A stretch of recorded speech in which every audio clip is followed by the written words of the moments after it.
Assalamualaikum warahmatullahi wabarakatuh. Kami dari kelompok 6 yang beranggotakan saya sendiri, yaitu Maulana Arabi Al-Zaid dan teman saya yang bernama Mila Ziyadatul Mahiro, akan mempresentasikan tentang makalah kami yang berjudul Objek Pendidikan. Yang pertama adalah pengertian objek pendidikan. Objek menurut KBBI atau Kamus Besar Bahasa Indonesia adalah hal, perkara, atau orang yang menjadi pokok pembicaraan. Sedangkan pendidikan adalah usaha sadar yang dilakukan oleh keluarga, masyarakat, dan pemerintah melalui kegiatan bimbingan, pengajaran, dan latihan. Jadi, objek pendidikan adalah seseorang yang bersangkutan yang dilakukan dalam praktik pendidikan, yaitu peserta didik atau orang yang menerima dan menjalani proses berlangsungnya pendidikan, dan proses pendidikan yang ditunjukkan agar kedua objek tersebut mampu berlandaskan pemahaman tentang nilai-nilai material dan spiritual yang baik, dan mengantarkan kehidupan yang seimbang antara dunia dan akhirat. Salah satu objek yang ada dalam pendidikan adalah keluarga. Menurut Munandar, keluarga dalam arti sempit adalah kelompok sosial terkecil dari komunitas yang dibentuk oleh perkawinan yang terdiri dari suami, istri, dan anak-anak mereka. Kedua orang tua harus dapat memainkan peran penting sebagai pendidikan pertama dan terdepan bagi anak-anak mereka sebelum pendidikan anak-anak diserahkan kepada orang lain. Allah Subhanahu wa Ta'ala menjelaskan tentang kewajiban mendidik anak ini dari surat At-Tahrim ayat 6 yang berbunyi, Bismillahirrahmanirrahim. Ya ayyuhalladzina amanu qu anfusakum wa ahlikum naro wa quduhan nas wal hijarah 'alaiha malaikatun ghiladun sidadul la ya'sunallaha ma amarahum wa yaf'aluna ma yumarun. Yang artinya, hai orang-orang yang beriman, jagalah dirimu dan keluargamu dari api neraka yang bahan bakarnya manusia dan batu, penjaga malaikat kasar dan keras, dan tidak memberontak melawan Allah apa yang Dia perintahkan kepada mereka, dan selalu melakukan apa yang diperintahkan. Quran Surat At-Tahrim ayat 6. Dalam ayat ini, Allah memerintahkan orang-orang percaya untuk menjauhkan diri dari api neraka yang bahan bakarnya terdiri dari manusia dan batu. Patuh melaksanakan perintah Allah Subhanahu wa Ta'ala. Mereka juga diperintahkan untuk mengajar keluarga untuk mematuhi perintah Allah untuk menyelamatkan mereka dari api neraka. Keluarga adalah mandat yang harus dijaga baik untuk kesejahteraan fisik maupun spiritual. Di antara cara-cara untuk menyelamatkan diri dari api adalah dengan mendirikan doa dan bersabar, seperti firman Allah Subhanahu wa Ta'ala yang terdapat dalam surat Toha ayat 132 yang berbunyi, Bismillahirrahmanirrahim. Wa'mur ahlaka bis-sholati wastabir 'alaiha la nas'alka rizqa nahnu narzuquk wal aqibatu littaqwa. Yang artinya, dan perintahkanlah keluargamu melaksanakan sholat dan sabar dalam mengerjakannya. Surat Toha ayat 132. Dan juga terdapat pada surat Asy-Syura ayat 214 yang berbunyi, Bismillahirrahmanirrahim. Wa anzir ashiratakal aqrabin. Yang artinya, dan berilah peringatan kepada kerabat-kerabatmu Nabi Muhammad SAW yang terdekat. Dan Allah juga berfirman dalam Al-Quran surat Luqman ayat 13 yang berbunyi, Bismillahirrahmanirrahim.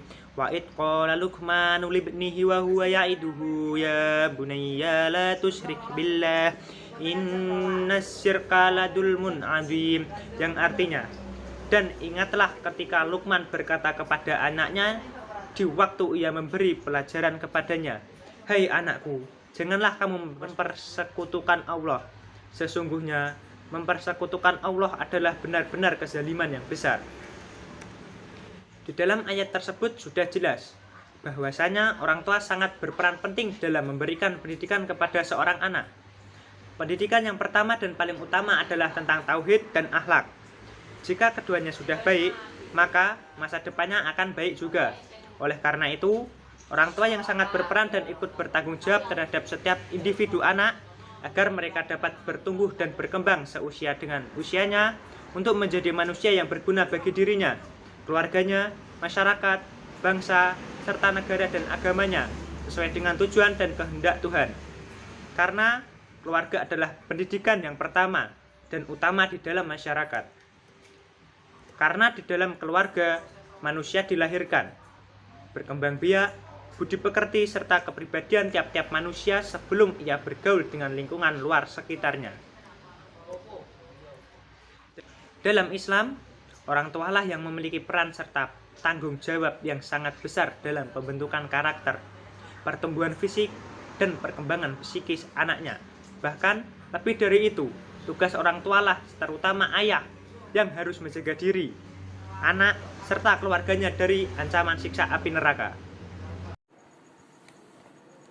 Baik, di sini saya akan melanjutkan penjelasan tentang makalah objek pendidikan. Dan saya di sini akan menjelaskan tentang macam-macam objek pendidikan.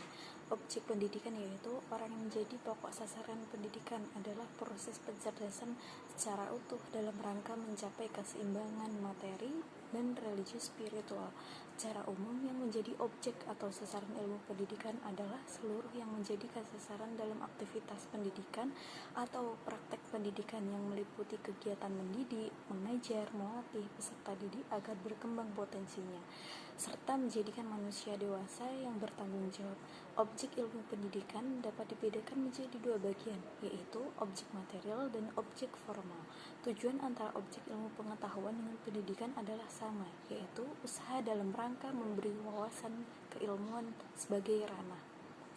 Objek material yaitu manusia atau siswa atau peserta didik, lebih tepatnya masyarakat dalam ruang lingkup sosial dan peserta didik atau siswa dalam ruang lingkup organisasi pendidikan.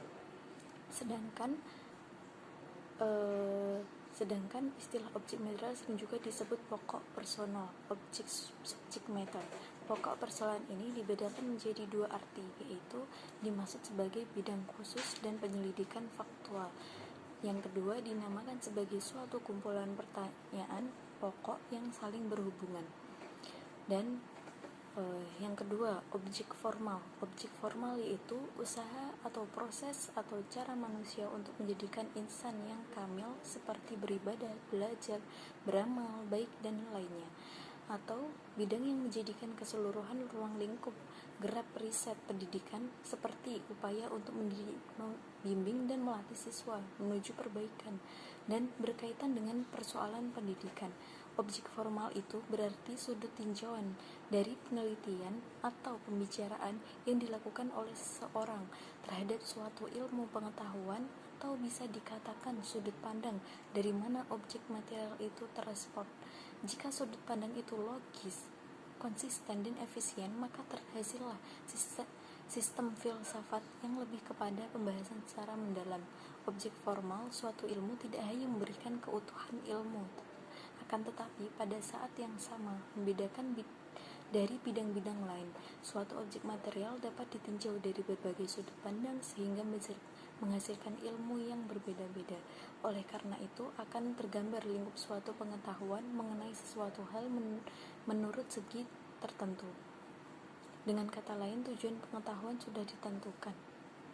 Mungkin cukup sekian penjelasan dari saya, penjelasan dari kelompok kami. Mohon maaf bila ada banyak kesalahan. Wal akhir, wassalamualaikum warahmatullahi wabarakatuh.